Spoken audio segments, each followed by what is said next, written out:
Ever wonder how companies make lightning-fast decisions informed by mountains of data? Well, the secret weapon often lies within a Tableau dashboard, and today, we're diving deep into understanding exactly what that is. Think of a Tableau dashboard as your data's command center, a single, dynamic screen. It's a curated collection, assembling different visualizations, like charts, graphs, and maps, all working together to tell a story.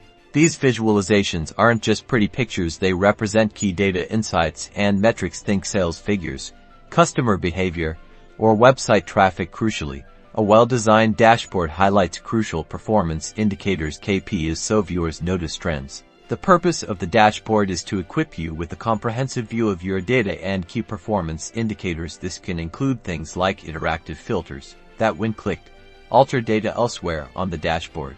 They empower data-driven decision-making, enabling you to quickly grasp performance, identify problem areas, and capitalize on opportunities, like a sudden spike in sales. So, a Tableau dashboard is more than just a collection of charts. It's a powerful tool that helps you unlock actionable insights from your data and make efficient, informed decisions, leading to better results.